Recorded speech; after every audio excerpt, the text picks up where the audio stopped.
ඔබ නැවතත් සම්බන්ධ වෙන්නේ 7 වෙනි පැය සමගින් අපි සූදානම් කාර්මික තාක්ෂණ ආයතනය පිළිබඳව කතා කරන්න. මම හිතන්නේ ඔබට දැනුමක් තියෙනවද මේ ආයතනයෙන් සිද්ධ වෙන්නේ මොකක්ද? මෙහි කාර්යභාරය අපිට මොනවද මේ ආයතනයෙන් ලබා ගන්න පුළුවන් සේවාවන්? ඒ පිළිබඳව කතා කරන්න 7 වෙනි පැයට බොහොම ගෞරවයෙන් අද දවසේදී අපි ආරාධනා කළා කාර්මික තාක්ෂණ ආයතනයේ සභාපතිතුමන් මහාචාර්ය ස්මල විපතිරණ අයිබෝන් සුබදෑසනක් කියලා සුබදෑසනක් ඔබට නැවතත් අපි කැඳවාගෙන ආවට මෙහා. ඒ වගේම මහාචාර්ය ඉල්මි හේවාජූලිගෙත් ඉන්නවා අපිත් එක්ක සම්බන්ධ වෙලා ඔබතුමියවත් අයිබෝන් සුබදෑසනක් කියලා පිළිගන්නවා. මහාචාර්යතුමනි කාර්මික තාක්ෂණ ආයතනය කොහොමද අපි මේක කියවගන්නේ? ඔව්. හොඳ ප්‍රශ්නයක් ධනුෂ්ක. මේ කාර්මික තාක්ෂණ ආයතන ඉන්ඩස්ට්‍රියල් ටෙක්නොලොජි ඉන්ස්ටිටියුට් තමයි මේක හඳුන්වන්නේ. ගොඩක් අය ITI කියන නමින් හඳුන ගන්නවා. මේක ඇත්තටම ආරම්භය යන්නේ 1955 දක්වා දුර කාලයක්. ඒ අනුව බලුවම මේ අපි ගත කරන්නේ අපේ 70 වෙනි වසර. අපේ ආයතන අපි මේ වසර පුරාම 70 වෙනි සංවත්සරය සමරනවා. අපේ අධ්‍යක්ෂ ජෙනරාල්තුමිය සමහරට විස්තර කියයි ඒ ගැන. එතකොට මේ ලංකා විද්‍යාත්මක හා කාර්මික පර්යේෂණ ආයතනය තමයි අපේ ආරම්භක නම වෙන්නේ 1955 දී. ලංකා විද්‍යාත්මක සහ කාර්මික පර්යේෂණ ආයතනය. එතකොට විද්‍යාත්මක කාර්මික පර්යේෂණ ශාස්ත්‍රය සම්බන්ධයෙන් රාජ්‍ය ආයතනයක් විදිහට අපි කටයුතු කරන්නේ. 1994 තමයි දැන් තියෙන නම වර්තමාන නම වන කාර්මික තාක්ෂණ ආයතනය බවට හැරෙන්නේ අපි. එතන ඉඳලා අපි කර්මාන්ත ශාස්ත්‍රයට ඊළඟට රටේ ආර්ථික සංවර්ධනයට යනුව කර්මාන්ත ශාස්ත්‍රයේ නියැලෙන පෞද්ගලික වේවා ඊට වඩා යන ලොකු ව්‍යවසායකත්වයකට තාක්ෂණික දැනුම තාක්ෂණික පර්යේෂණ සංවර්ධන යාළගේ නිෂ්පාදන පුළුල් කිරීම සහ අලුත් නිෂ්පාදන කරගෙන යාමට අවශ්‍ය තාක්ෂණය. ඒ වගේම තමන්ගේ තාක්ෂණයේ තියෙන ගුණාත්මක භාවය තහවුරු කරගන්න රසායනාගාර පරීක්ෂණ. ඒක සමහරට දේශීය වෙන්න පුළුවන්, ජාත්‍යන්තර වෙන්න පුළුවන් අවශ්‍ය තාක්ෂණික සහ පර්යේෂණ සංවර්ධන ආයතනයක් විදිහට අපට කාර්මික තාක්ෂණ ආයතනය හඳුන්වන්න පුළුවන්. ඔව් මම හිතන්නේ මේ සේවාවන් සිද්ධ වෙනවා විශාල සේවාවන් ගණනාවක් සිද්ධ වෙනවා. දැන් මේ අධ්‍යක්ෂ ජෙනරාල්තුමිය මම හිතන්නේ ඔබත් මේ කාරණාවත් එක්ක එකඟ වෙයි. විද්‍යාව හා තාක්ෂණය කියන විෂය අපි ගත්තොත් මේක එක්තරා තැනකට සීමා වෙලා තියෙනවා. සාමාන්‍යයෙන් අපි කිව්වොත් එහෙම ගම ඇතුළට ගිහිල්ලා තියෙනවද විද්‍යාව හා තාක්ෂණය විෂය? මෙහෙම ප්‍රශ්නයක් තියෙනවා. මේක ඇත්තටම කොතනද හිර වෙලා තියෙන්නේ? නැත්නම් මේ පිළිබඳව දැනුවත් කිරීමක් සිද්ධ වෙන්නේ නැත්ද? යොමු වෙන පිරිස අඩුයිද? නිරත වෙලා ඉන්න පිරිස විතරක් මේ ශාස්ත්‍රය ඇතුළේ නිරත වෙලා ඉන්නවද? කොහොමද ඔබ මේක දකින්නේ? ඔව් ඇත්තටම විද්‍යාව තාක්ෂණය අපේ ආයතනය විදිහට ගත්තොත් එහෙම අපි විද්‍යාව දැනුම දියුණු කිරීම ඒ වගේම නව නිෂ්පාදන සභාපතිතුමා ඉස්සලා කිව්වා වගේ නව නිෂ්පාදන හඳුන්වා දීම ඒ සියලු දේවල් සිදු කරනවා. ඒතොර මේක ගමට කොහොමද ගෙනියන්නේ? අපේ අමාත්‍යාංශයේ විද්‍යා තාක්ෂණ අමාත්‍යාංශයේ තියෙන විදාතා කියලා වැඩසටහනක්. ඒ විදාතා ඇත්තටම විදාතා කියන්නේ විද්‍යාව දායනය කිරීම. ඒ කියන්නේ එතෙන්දී අපි මේ විදාතා කියන එක නෙට්වර්ක් එකක් ලොකු නෙට්වර්ක් එකක් ලංකාවේ හැමතැනම විසිරීලා තියෙනවා. ඉතින් අපේ ආයතන වලින් අපේ අමාත්‍යාංශයේ සිදු කරන තාක්ෂණ අමාත්‍යාංශයට සම්බන්ධ ආයතන වලින් සිදු කරන සියලුම පර්යේෂණ සහ සංවර්ධන ක්‍රියාවලි ගමට ගෙනියන්න අපි විදාතා කියන මධ්‍යස්ථාන උපයෝගී කරගන්නවා. විදාතා මධ්‍යස්ථාන ඒ ගම්වල ඉන්න ජනතාවත් එක්ක ගොඩක් සමීපයි. එතකොට ඒගොල්ලන් හරහා තමයි විදාතා සංවර්ධන නිලධාරීන් හරහා තමයි අපි ගමට තාක්ෂණය ගෙනියන්නේ. ඒ වගේම ජාතික විද්‍යා සතිය ක්‍රියාත්මක වෙනවා. මොකද්ද මේකේ අරමුණ? කොහොමද ක්‍රියාත්මක වෙන්නේ? ඇයි මේ වගේ සතියක් ප්‍රකාශයට පත් කරලා තියෙන්නේ? ඔව් ඇත්තටම 2014 දී වගේ අපි පටන් ගත්තේ ලංකාව ලෝකයේ විද්‍යා දිනයක් මේ ප්‍රකාශයට පත් කරා. යුනෙස්කෝ සංවිධානය මගින් 2001 දී මේ විද්‍යා දිනයක් ප්‍රකාශයට පත් කරා. ඒ විද්‍යා දිනය ඊට පස්සේ 2004 දී ලංකාවෙත් පටන් ගත්තා අපි ඒකට සමගාමීව විද්‍යා දිනය සමරන්න. ඊට අමතරව 2017 දී විද්‍යා සතියක් ප්‍රකාශයට පත් කරා. ඒ කියන්නේ නොවැම්බර් 10 වෙනිදා ඉඳලා නොවැම්බර් 14 වෙනකන් ශ්‍රී ලංකාව මේ සතිය තුළ විද්‍යා ආශ්‍රිත දේවල් මේ සිදු කරන්න ඒවා ප්‍රචලිත කරන්න යම්කිසි තෝතැන්නක් කරගන්න. ඉතින් එතකොට ඒකට සමගාමීව තමයි අතර මේ 2017 දී නැවත අපි විශේෂ වැඩ කොටසක් මේ කරන්න බලාපොරොත්තු වෙන්නේ. අපේ මේ සැරේ තේමාව තමයි විශ්වාසය ගොඩනගමින් පරිවර්තන යුගයක් කරා ශ්‍රී ලංකාවේ හෙට දවස උදෙසා විද්‍යාව. ඒක තමයි අපේ තේමාව. අපේ අමාත්‍යාංශයේ ඒ තේමාව කරගෙන අමාත්‍යාංශයට සම්බන්ධ සියලුම ආයතන එකතු වෙලා මේ විද්‍යා සතිය සමරනවා. අද ඉඳන් පටන් ගන්නවා. එතරම් අපේ ආයතනයේ කාර්මික තාක්ෂණ ආයතනයේ විදිහට අපි විශේෂ වැඩසටහන් දෙකක් සංවිධානය කරලා තියෙනවා. එකක් තමයි විද්‍යා පාගමන. අපි 2017 තමයි ඉස්සෙල්ලම විද්‍යා පාගමනක් ආරම්භ කරේ. ඊට පස්සේ අවුරුදු 8කට පස්සේ දැන් මේ අවුරුද්දේ අපි නැවතත් විද්‍යා පාගමනක් සංවිධානය කළ තියෙනවා. අපේ අමාත්‍යාංශයේ අමාත්‍යතුමා මූලික කරගෙන අමාත්‍යාංශයට සම්බන්ධ ආයතන 14ක් තියෙනවා. ඒ 14ත් සමග අපි මහජනතාව දැනුවත් කිරීම අපේ ආයතන තුලින් සිදුවන සේවාවන් මොනවද කියලා මහජනතාව දැනුවත් කරන්න අපි විද්‍යා පාගමනක් අපේ ආයතනයේ තියෙන බෞද්ධාලෝක මාවතේ ඉඳලා අපි යම් තාක් දුරට කිලෝමීටර් 2.5ක් විතර අපේ මේ ආයතන වලින් සිදු කරන සේවාවන් ගැන දැනුවත් කරමින් පාගමනක් යනවා. ඒ එක්කම අපේ ආයතනය මහජනතාවට විවෘතව තබනවා නොවැම්බර් 11 සහ 12 දෙදින තුල. 11-12 දෙදින තුල අපේ ආයතනයේ මොනවද කරන කාර්යභාරය අපේ තාක්ෂණ ක්‍රම නව නිපයුම් සොයාගතිපුවා ඒ සියල්ල මහජනතාවට දැක බලා ගන්න පුළුවන්. ඒ විතරක් නෙමෙයි අපේ ආයතනයේ කරන වැඩ මේ දෙන සේවාවන් සමගම අපේ විද්‍යාගාර ඕන්ට ඇවිල්ලා බලන්න පුළුවන්. මොන වගේ විද්‍යාගාරද තියෙන එක මම හිතන්නේ සෑහෙන ලොකු කාලයකට පස්සේ ලැබෙන අවස්ථාවක්. පාසල් දරුවන්ට විශ්වවිද්‍යාලවල කර්මාන්තකරුවන්ට ඒ වගේම අලුත් ව්‍යවසායකයන්ට අලුත් කර්මාන්තයක් ආරම්භ කරන්න කෙනෙක් බලාපොරොත්තු වෙන මොන වගේ තාක්ෂණද අපි ළඟ තියෙන්නේ මොන වගේ අනාගතයට මොන වගේ දේවල්ද දෙන්න පුළුවන් ඒ වගේම විශ්ලේෂණ ක්‍රම ඒ හැම දෙයක් පිළිබඳවම උන්ට ඇවිල්ලා ඒ වගේම අපේ විද්‍යාඥයෝ එක්ක කතා කරන්න පුළුවන්. ඇත්තටම නොමිලේ ලැබෙන අවස්ථාවක් හොඳ අවස්ථාවක් විද්‍යාව ගැන දැනගන්න අපේ ආයතනයේ සිදුවන කාර්යභාරය පිළිබඳව දැනගන්න මහ ජනතාවට හොඳ අවස්ථාවක් ලැබෙනවා. සභාපතිතුමා දැන් මේ මම හිතන්නේ මේ පිළිබඳව අපි ටිකක් වැඩිපුර කියන්න ඕනේ. මොකද මේ කාලෙකින් ලැබෙන අවස්ථාවක් නේ. එතකොට කවද ඉඳලා කවද වෙනකම් පාසල් දරුවන්ට මේ සඳහා සම්බන්ධ වෙන්න පුළුවන්ද? කවුද එතකොට දරුවෝ දැනුවත් කරන්න පිරිසක් ආයතනය ඇතුලේ සූදානම් කරලා තියෙනවද? කොහොමද වැඩසටහන සංවිධානය වෙලා තියෙන්නේ? එතකොට කාර්මික තාක්ෂණ ආයතනයේ විදියට 11 වෙනිදා 12 වෙනිදා දවස් දෙකම මේ සඳහා යොමු කරලා තියෙනවා. අපි විද්‍යාගාර විවෘත කරලා තියෙනවා. අපේ විද්‍යාඥයන් පරීක්ෂණ විද්‍යාඥයන් හෙට අනිද්දා දවස් දෙක හෙට පාගමනින් තමයි මේක පටන් ගන්නේ. අපේ අධ්‍යක්ෂ ජනරාල්තුමී කිව් විදියට අමාත්‍යවරයා අමාත්‍යාංශ නිලධාරීන් අපේ අනිකුත් සහෝදර ආයතන 14ක් මේකතු වෙලා පටන් ගත්තාම අපි මේ පාගමන ගිහිල්ලා බලාපොරොත්තු වෙන්නේ මහජනතාවට විද්‍යාව සමීප කිරීම. මොකද මහජනතාව විද්‍යාවෙන් දුරස් කියන ස්වභාවයක් අපේ රටේ තාම දකිනවා. ඒක අපේ කාර්යභාරය තමයි ඒකට උර දෙන එක වෙනස අඩු කරන්න. එතකොට අර එතුමිය කිව්වා වගේ මම දන්නවා තව ටිකක් දුරට මේ ගමන ගියොත් අර විශ්වාසය ගොඩනගා ගැනීමෙන් පරිවර්තන යුගයක් කරා අපේ විද්‍යාව තේමාව පාඨය වෙන්නේ. එතකොට විශ්වාසය ගොඩනගා ගැනීමටත් මේ පාගමන වැදගත් වෙනවා. විශ්වාසය ගොඩනගන්නේ අපි එයාට කොච්චර ලං වෙනවද කියන පදනම මත. ඒ නිසාම අපි බලාපොරොත්තු වුණා මම හිතන මේ ප්‍රවේශයත් මම මේ ගමම්ම ගන්න බලාපොරොත්තු වෙනවා විවිධ මේ ශාස්ත්‍රයට සම්බන්ධ සහ ජනතාවට ලං වෙන ආයතන ඒකාබද්ධ කරගෙන අපි හැම වෙලාවෙම මේ වර්තමානයේ විශ්වාස කරනවා වර්තමානයේ අපි ආයතනයේ විදියට විශ්වාස කරනවා රටක් විදියට විශ්වාස කරනවා අපේ අමාත්‍යාංශයේ විදියට විශ්වාස කරනවා මේ ඉන්ටර්කනෙක්ටඩ්නස් කියන එක ඒකාබද්ධව කටයුතු කිරීම කියන එක. ඒ නිසාම ඔබතුමාට මම හිතන්නේ අහන්නත් පුළුවන් මේ ප්‍රශ්නේ ක්ලීන් ශ්‍රී ලංකා කියන ව්‍යාපෘතිය වැඩසටහන ක්ලීන් ශ්‍රී ලංකා ඉනිෂියේටිව් එකත් සක්‍රියවම අපිට මේ ගැන මැදිහත් වෙලා තියෙනවා මේ ආයතනට අපි ඒ ගැන කතා කරන්න පුළුවන්. ඔව් මම හිතන්නේ ඒ ගැන අපි කතා කරන්න ඕනේ. කොහොමද ක්ලීන් ශ්‍රී ලංකා එකත් එක්ක සම්බන්ධ වෙලා මේ ගමන ඉස්සරහට යන්නේ? මොකද්ද ඔබ අතර තියෙන සම්බන්ධය? හොඳම ප්‍රශ්නේ ඒක තමයි. ක්ලීන් ශ්‍රී ලංකා ඉනිෂියේටිව් එක කිව්වාම ධනුෂ්ක අපිට ගොඩක් අයට ඉතින් මේ ක්ලීන් කිව්වාම මේ අපේ භෞතික පරිසරයේ තියෙන පිරිසිදු භාවය. ඔයාලට තියෙනක කුණු වගේ දෙයක් තියෙන තැනකින් ඒක ඉවත් කරාම එතන පිරිසිදු වෙනවා. වෙයි මේකේ ක්ලීන් ශ්‍රී ලංකා අර්ථය දැන් මේ අපේ විද්‍යා තාක්ෂණ මේ අපේ ආයතනයත් එක්ක ඒකාබද්ධ වීම තුලම එක තැනකින් අදහසක් වෙනවා පළමු වශයෙන් මේක ඊට වඩා පුළුල් අර්ථ දැක්වීමක් තියෙනවා කියන එක. ඒක මම පොඩ්ඩක් විග්‍රහ කරනවා නම් සරලවම ගත්තොත් අපි නිකන් හිතන්න පුංචි කාලේ දැන් අපේ ගමේ මගේ ගෙදර අකුරැස්ස යනකොට අපි ගමේ ගියාම අපේ තාත්තා දැකද මල ගෙදරක ගියාම මල ගෙදරක ගිහිල්ලා ගෙදරට ආවන් පස්සේ අපි ගෙට ඇතුල් වෙන්නේ නැහැ අර මල ගෙදර ඇඳන් ගිය ඇඳුම්. මොකද අපි හිතනවා ඒ ඇඳුම් වල විස බීජ හෝ වෙනත් මොකක් හරි අහිතකර දෙයක් අපේ සෞඛ්‍යයට අහිතකර දෙයක් තියෙනවා කියලා. ආයෙනම් අපි ඒ ඇඳුම් නැවත ගෙට ගන්න ක්ලීන් කළා.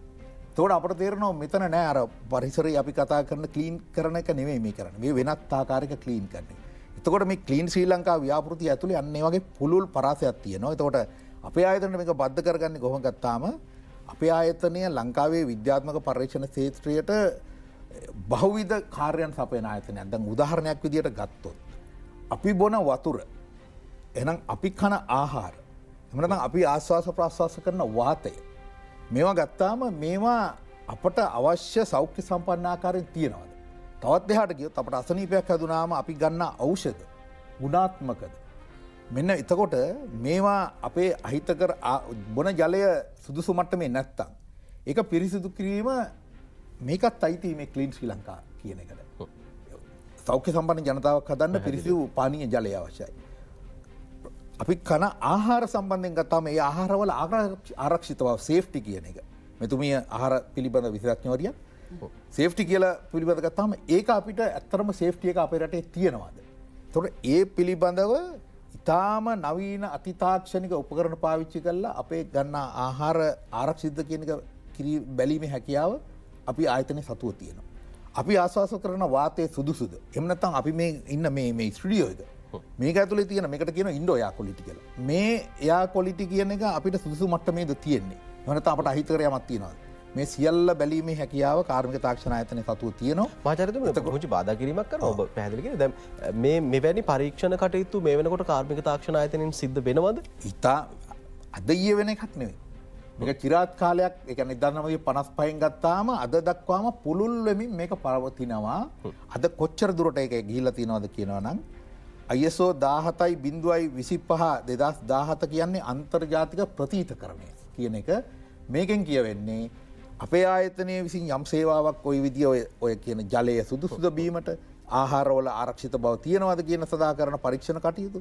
එහෙම නැත්නම් මේ පරිසරයේ තියෙන මේ පරිසරයේ අපිට හිතකාමී පරිසරයක්ද තියෙන්නේ ආස්වාස ප්‍රාස්වාස කරන්නේ.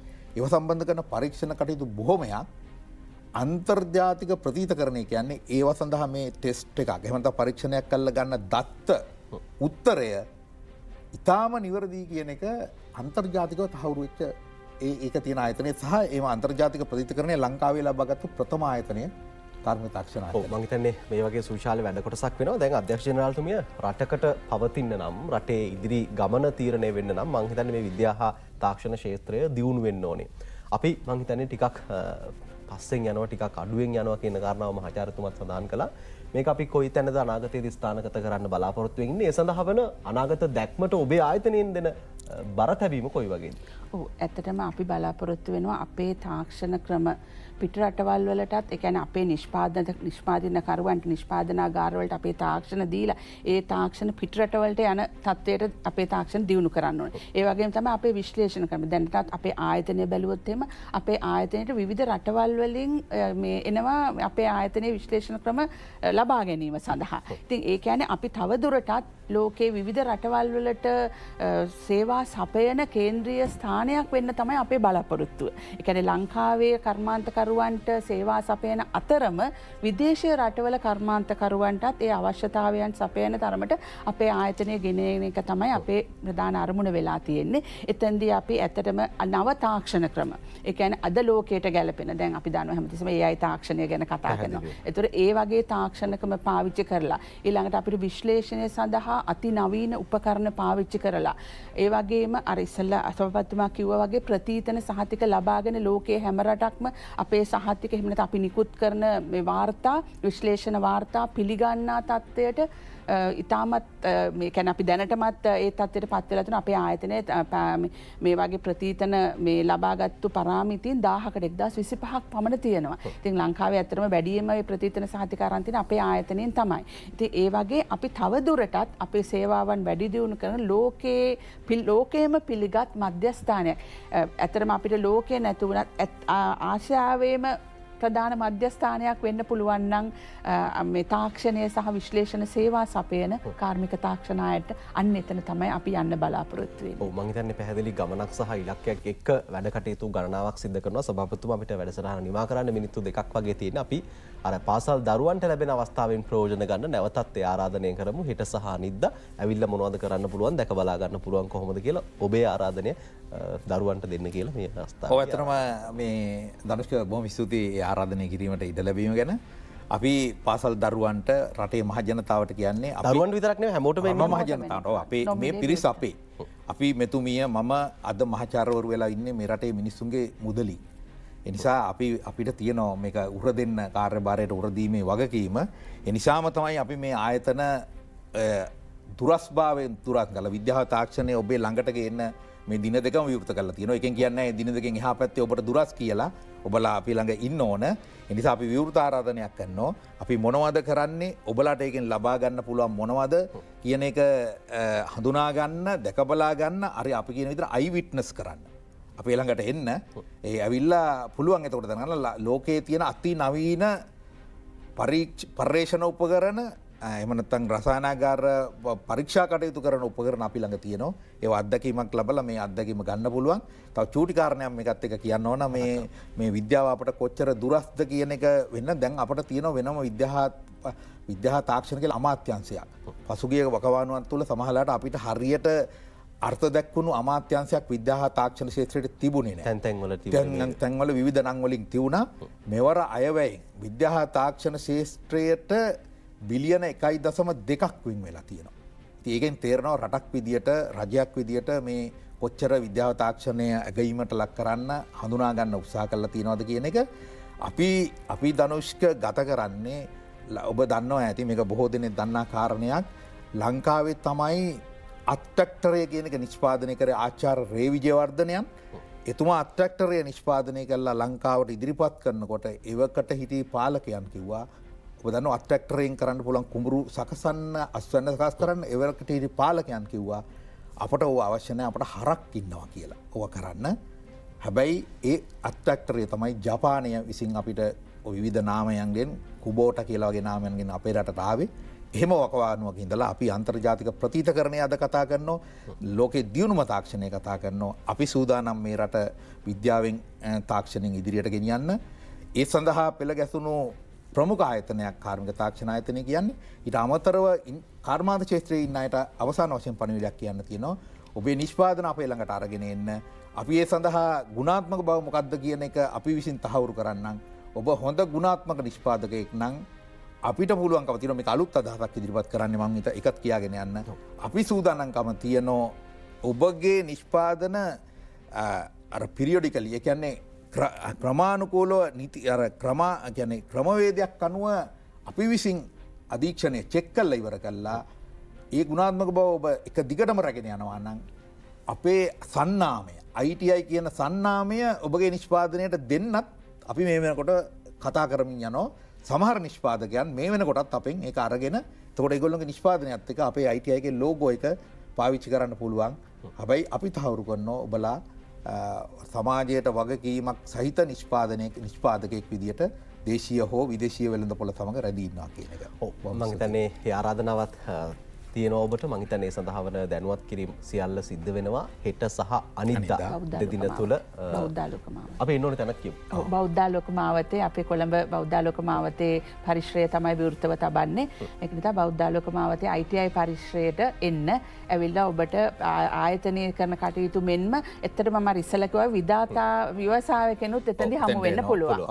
මේ අවස්ථාව තියෙනවා. ඒ නිසා ඒ ආරාධනාවත් කරනවා. අපි නවනිපුයම් කරුවන් ගේ සංගමය අපිත් එක්ක ඉන්න නිෂ්පාදන සමග අපි දුරකථන අංකයක් ධනුෂ්ක කියන්න අවසරයක් දෙනවද අපිට? අපි මං හිතන්නේ දුරකථන අංකය සඳහන් කරමු. අපි ඉක්මනටම සඳහන් කරමු අපිට. අපේ කාර්මික තාක්ෂණ ආයතනයේ දුරකථන අංකය 011 237 98 02 237 98 02.